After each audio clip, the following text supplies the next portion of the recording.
ನಮಸ್ಕಾರ. ರಿವ್ಯೂ ಚಾನಲ್ಗೆ ಸ್ವಾಗತ. ನಾನು ಸೌಖ್ಯ ಗಾಂವ್ಕರ್. ಭಾರತ ಪಾಕಿಸ್ತಾನದ ನಡುವೆ ಬಹಳ ದೊಡ್ಡ ಡೆವಲಪ್ಮೆಂಟ್ ಇದ್ದಕ್ಕಿದ್ದಂತೆ ಹೆವಿ ಏರ್ ಕ್ರಾಫ್ಟ್ ಮೂವ್ಮೆಂಟ್ ಆಗ್ತಿರೋದು ಯಾಕೆ?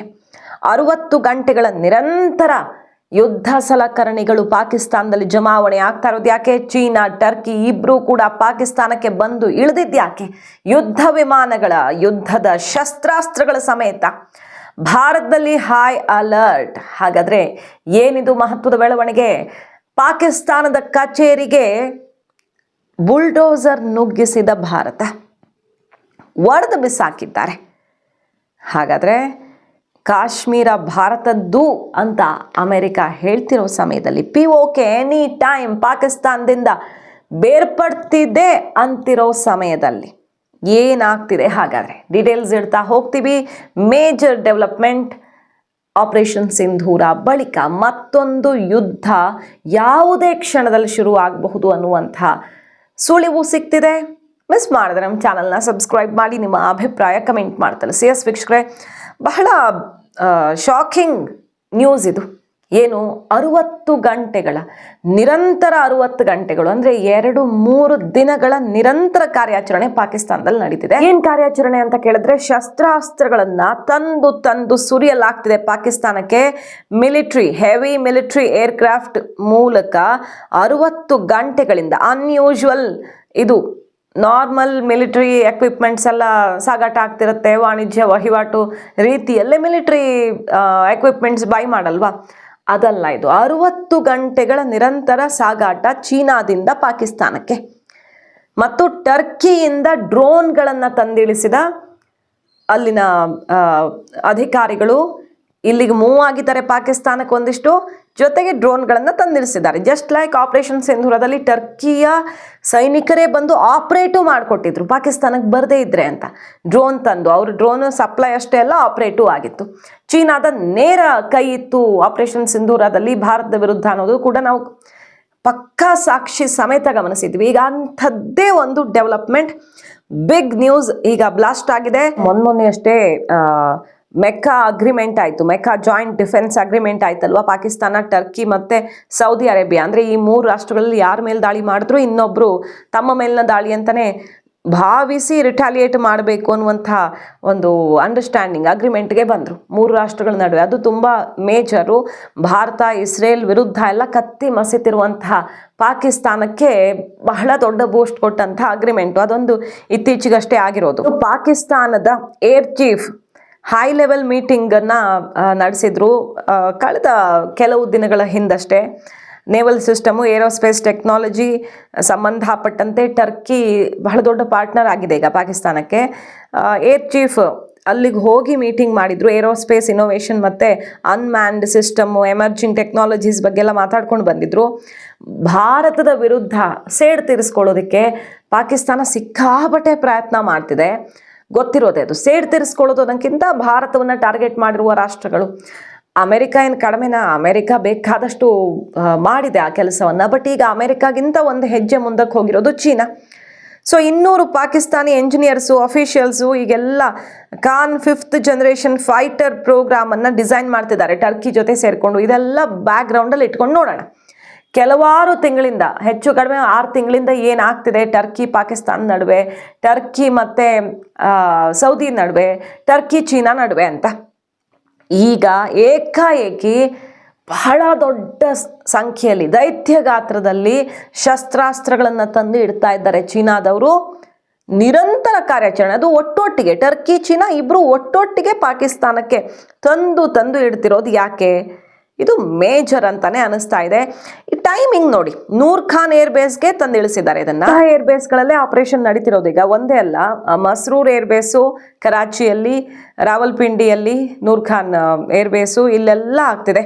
ಟರ್ಕಿಶ್ ಮಿಲಿಟರಿ ಟ್ರಾನ್ಸ್ಪೋರ್ಟ್ ಏರ್ಕ್ರಾಫ್ಟು ಈಗ ಸಿಕ್ಕಾಪಟ್ಟೆ ಆಕ್ಟಿವಿಟಿಯಲ್ಲಿ ತೊಡಗಿಕೊಂಡಿದೆ ಅನ್ನೋದನ್ನ ಭಾರತ ಇಂಟೆಲಿಜೆನ್ಸ್ ಕೂಡ ಖಚಿತಪಡಿಸಿದೆ. ಇದು ಇಂಟರ್ನ್ಯಾಷನಲ್ ಮೀಡಿಯಾಗಳಲ್ಲಿ ರಿಪೋರ್ಟ್ ಕೂಡ ಆಗ್ತಾ ಇದೆ ಮತ್ತು ಅದರ ಬೆನ್ನಲ್ಲೇ ಏನೇನು ಬಂದು ಇಳಿತಿದೆ ಅನ್ನೋ ಪಕ್ಕಾ ಮಾಹಿತಿ ಕೂಡ ಭಾರತಕ್ಕೆ ಸಿಗ್ತಾ ಇದೆ. ಡ್ರೋನ್, ಹೆವಿ ದೊಡ್ಡ ಸಂಖ್ಯೆಯಲ್ಲಿ ಡ್ರೋನ್ಗಳನ್ನು ತರಿಸ್ಕೊಳ್ತಿದ್ದಾರೆ. 3 ಮಹತ್ವದ ಬೆಳವಣಿಗೆಗಳ ಬ್ಯಾಕ್ ಡ್ರಾಪಲ್ಲಿ ಇದನ್ನು ನೋಡಬೇಕು ನಾವು, ಯಾವಾಗ ಆಗ್ತಿದೆ ಈ ಇನ್ಸಿಡೆಂಟ್ ಅಂತ. ನಂಬರ್ 1, ಪಾಕಿಸ್ತಾನ್ ಹೈಕಮಿಷನ್ ಆಫೀಸನ್ನು ಒಡೆದು ಬಿಸಾಕಿದೆ ಭಾರತ. ಏನದು? ಪಾಕಿಸ್ತಾನ ಹೈಕಮಿಷನ್ ಹೊರಗಡೆ ಏನು ಕಾಂಪೌಂಡು, ಅದರಲ್ಲೂ ಕೂಡ ಅಕ್ರಮ ಮಾಡಿದರು. ಡೆಲ್ಲಿಲಿರುವಂತಹ, ಭಾರತದಲ್ಲಿರುವ ಪಾಕಿಸ್ತಾನ ಹೈಕಮಿಷನ್ ಆಫೀಸು ಅತಿಕ್ರಮಣ ಮಾಡ್ಕೊಂಡಿದ್ರು, ನಿಯಮಗಳನ್ನು ಅನುಸರಿಸಿರಲಿಲ್ಲ. ಹೋಗಿ JCB ನುಗ್ಗಿಸಿ ಪಾಕಿಸ್ತಾನ್ ಈ ಕಚೇರಿಗೆ, ರಾಯಭಾರಿ ಕಚೇರಿಗೆ ಒಡೆದು ಬಿಸಾಕಿದ್ದಾರೆ. ಸೊ ಯಾವುದಾದ್ರೂ ಒಂದು ರಾಷ್ಟ್ರದ ಹೈಕಮಿಷನ್ ಇಂತಹ ಆ್ಯಕ್ಷನ್ಗೊಳಗಾಗತ್ತೆ ಅಂದರೆ ಆ ದೇಶ ಪ್ರತಿಷ್ಠೆಯಾಗಿ ತಗೊಳುತ್ತೆ, ಅದು ಮೇಜರ್ ಆಗತ್ತೆ. ಅಂಥದ್ದೊಂದು ಡೆವಲಪ್ಮೆಂಟ್ ಆಗಿದೆ. ಭಾರತದ ಕಚೇರಿಗೆ ಅಲ್ಲಿ ಸೆಕ್ಯುರಿಟಿ ಬ್ಯಾರಿಕೇಡ್ಗಳನ್ನೆಲ್ಲ ತೆಗೆದಿತ್ತು ಪಾಕಿಸ್ತಾನ. ಯಾಕೆ? ಸರ್ಗಿಯೋ ಗೋರ್ ಅಮೆರಿಕ ಪ್ರತಿನಿಧಿ ಕಾಶ್ಮೀರ ಭಾರತದ್ದು ಅಂತ ಹೇಳ್ತಾ ಇದ್ದ ಹಾಗೆ ಪಾಕಿಸ್ತಾನ ಫುಲ್ ಉರಿದು ಹೋಗಿದೆ. ಅಂಬಾಸಿಡರ್ಗೆ ನೋಟಿಸ್ ಕೊಟ್ಟು ಕಿಡಿ ಕಾರ್ತಾ ಇದೆ. ಅಮೆರಿಕ ಈ ನಡೆಯನ್ನು, ದಿಢೀರ್ ಬದಲಾಗಿರುವಂಥ ಧೋರಣೆಯನ್ನು ಇತಿಹಾಸದಲ್ಲೇ ಕಂಡರಿಯದಂತಹ ಒಂದು ಬೆಳವಣಿಗೆ ಅಲ್ವಾ ಇದು. POK ಕಟ್ ಆಗ್ತಿರೋ ಹೊತ್ತಲ್ಲಿ, POK ಟ್ಯಾಕ್ಸು ಕಟ್ಟಿದೆ ಪಾಕಿಸ್ತಾನ ಸರ್ಕಾರಕ್ಕೆ. ಪಾಕಿಸ್ತಾನ ಸರ್ಕಾರದ ಗೌರ್ಮೆಂಟ್ ಶಾಲೆ, ಆಫೀಸ್ಗಳು, ಏನು ಈ ಹಾಸ್ಪಿಟಲ್ಸ್ ಕೂಡ ಧಿಕ್ಕರಿಸಿ ಅದನ್ನು ಬಳಕೆನೂ ಮಾಡಿದೆ, ಎಲೆಕ್ಟ್ರಿಸಿಟಿ ಬಿಲ್ಲು ಕಟ್ಟಿದೆ. ಅಷ್ಟು ದೊಡ್ಡ ದಂಗೆ ಎದ್ದಿರೋ ಹೊತ್ತಲ್ಲಿ, ಕಾಶ್ಮೀರ ಭಾರತದ್ದು ಅಂತ ಬೇರೆ ಅಮೆರಿಕ ಘೋಷಣೆ ಮಾಡಿರೋ ಹೊತ್ತಲ್ಲಿ ಈ ಡೆವಲಪ್ಮೆಂಟ್ ಆಗ್ತಿದೆ. ಕಚೇರಿನ ಒಡೆದು ಬಿಸಾಕಿದ್ದಾರೆ ಆ ಹೊರಗಡೆ ಸ್ಟ್ರಕ್ಚರನ್ನು. ಮತ್ತು ಮೊನ್ನೆ ಅಷ್ಟೇ 250 ISI ಬ್ಯಾಕ್ಡ್ ಟೆರರಿಸ್ಟ್ಗಳನ್ನು ಬಹಳ ದೊಡ್ಡ ಕಾರ್ಯಾಚರಣೆಯಲ್ಲಿ ಇಂಡಿಪೆಂಡೆನ್ಸ್ ಡೇ ಕೆಲವು ಗಂಟೆಗಳ ಮುಂಚೆ ಅರೆಸ್ಟ್ ಮಾಡಲಾಯಿತು.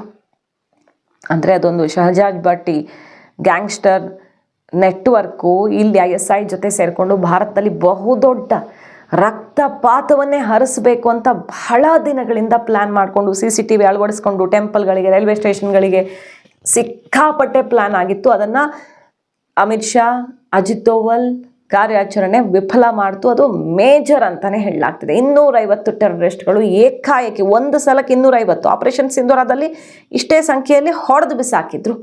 ಈಗ ಅಷ್ಟೇ ಸಂಖ್ಯೆ ಟೆರರಿಸ್ಟ್ಗಳನ್ನು ಹಿಡಿದು ಬಿಸಾಕಿದ್ದಾರೆ. ಸೊ ಇದೊಂದು ಡೆವಲಪ್ಮೆಂಟು. ನಿನ್ನೆಯಷ್ಟೇ ಒಂದು ವಿಡಿಯೋ ಸಿಕ್ಕಾಪಟ್ಟೆ ವೈರಲ್ ಆಯಿತು. ಯಾವುದದು?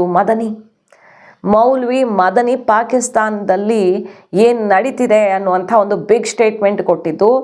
ಹಫೀಜ್ ಸಯೀದ್ ಭಾರತಕ್ಕೆ 10,000 ಉಗ್ರರನ್ನು ಒಳಗಡೆ ನುಸುಳಿಸಿ ಕಳಿಸಿದ್ದಾನೆ ಅನ್ನುವ ವಿಡಿಯೋ, ಭಾರತದ ವಿರುದ್ಧ ಬಹಳ ದೊಡ್ಡ ಆ್ಯಕ್ಷನ್ಗೆ ಮುಹೂರ್ತ ಫಿಕ್ಸ್ ಆಗಿದೆ ಅನ್ನೋ ವಿಡಿಯೋ ಎಲ್ಲ ವೈರಲ್ ಆಯಿತು. ಸೊ ಬಹಳ ದೊಡ್ಡ ಕುತಂತ್ರವನ್ನು, ಪಹಲ್ಗಾಮ್ ದಾಳಿ ಏನೂ ಅಲ್ಲ, ಅಂತಹದ್ದೊಂದು ದಾಳಿಯನ್ನು ಮಾಡೋದಕ್ಕೆ ಪದೇ ಪದೇ ಸರಣಿ ಆಘಾತ ಕೊಡೋದಕ್ಕೆ ಭಾರತ ನರಳಾಡಬೇಕು. ಹಂಗೆ ಮಾಡೋದಕ್ಕೆ ಪಾಕಿಸ್ತಾನ ಪ್ರಯತ್ನ ಮಾಡ್ತಾನೇ ಇದೆ. ಅದನ್ನು ಭಾರತ, ನಮ್ಮ ಭದ್ರತಾ ಪಡೆಗಳು ವಿಫಲಗೊಳಿಸ್ಕೊಂಡೇ ಬರ್ತಿದ್ದಾರೆ. ಒಂದೆರಡಲ್ಲ, ಮೊನ್ನೆ ಡೆಲ್ಲಿ ಕಾರ್ ಬ್ಲಾಸ್ಟ್ ಆಯ್ತಲ್ಲ, ಆ ಟೈಮಲ್ಲಿ ಒಂದು ಬ್ಲಾಸ್ಟ್ಗೆ ಹೆದರು ಹೋಯಿತು ದೇಶ. ಇಡೀ ದೇಶದಲ್ಲಿ ನಡೆಯೋದಿತ್ತು ಅಂಥದ್ದೇ ಬ್ಲಾಸ್ಟು.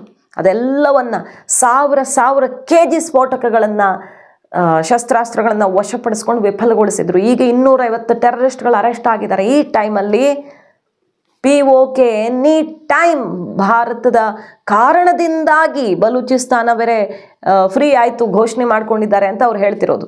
ಪಾಕಿಸ್ತಾನ ಹೇಳ್ತಿರೋದು ಬಲೂಚಿಗಳ ಸ್ವಾತಂತ್ರ್ಯ ಹೊಂದೋದಕ್ಕೆ, ಅಂದರೆ ಅವರು ಘೋಷಣೆ ಮಾಡ್ಕೊಂಡು ಬಿಟ್ಟಿದ್ದಾರೆ. ಎಲ್ಲರೂ ಐಡೆಂಟಿಫೈ ಮಾಡೋದಷ್ಟೇ ಈಗ ಇರೋದು. ಬಲೂಚಿಗಳು ಈ ರೀತಿ ಬೇರ್ಪಟ್ಟಿದ್ದಾರೆ. ಈಗ POKನೂ ಕಟ್ ಆಗುತ್ತೆ ಎನಿ ಟೈಮ್, ಅದು ಹತ್ರ ಬಂದೇ ಬಿಟ್ಟಿದೆ. ಇದೆಲ್ಲದಕ್ಕೂ ಭಾರತನೇ ಕಾರಣ ಅಂತ ಗೂಬೆ ಕೂರಿಸ್ತಿರುವಂತಹ ಪಾಕಿಸ್ತಾನ ಅಮೆರಿಕ ನಡೆಯಿಂದ ಬೇರೆ ಕ್ರೋಧಗೊಂಡಿದೆ, ಕೆಂಡಾಮಂಡಲವಾಗಿದೆ. ಈ ಹೊತ್ತಲ್ಲಿ ಚೀನಾ, ಟರ್ಕಿಯಿಂದ ಯುದ್ಧ ವಿಮಾನಗಳ ಹೆವಿ ಮಿಲಿಟರಿ ಏರ್ಕ್ರಾಫ್ಟ್ಗಳ ಹಾರಾಟ 60 ಗಂಟೆಗಳಿಂದ ಆಗ್ತಿದೆ.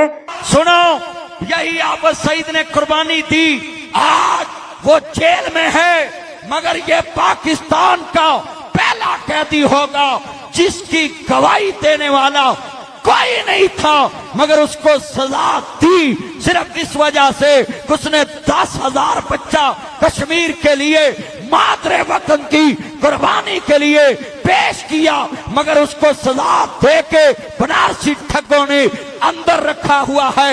मगर वो आज भी चुप है, ना कोई रिक्शा चलाया, ना कोई दरख्त काटा, ना किसी की दुकान का शटर तोड़ा। कितने ये कमांडो लड़के हैं। ನಡೀತಿರೋದೇನು ಅತ್ಯಾಧುನಿಕ ಮುಂದುವರಿದ ಶಸ್ತ್ರಾಸ್ತ್ರಗಳ ಡ್ರೋನ್ಗಳ ಸಪ್ಲೈ. ಪಾಕಿಸ್ತಾನವನ್ನು ವೆಲ್ ಎಕ್ವಿಪ್ಡ್ ಮಾಡೋದಕ್ಕೆ ನಿರಂತರವಾಗಿ ಟರ್ಕಿ ಚೀನಾ ಈಗ ಕಾರ್ಯಾಚರಣೆ ಶುರು ಮಾಡಿರೋದು. ಸೊ ಭಾರತ ಏನು ಮಾಡುತ್ತೆ, ಇದಕ್ಕೆ ಭಾರತದ ಮುಂದಿನ ಹೆಜ್ಜೆ ಏನಾಗಿರುತ್ತೆ?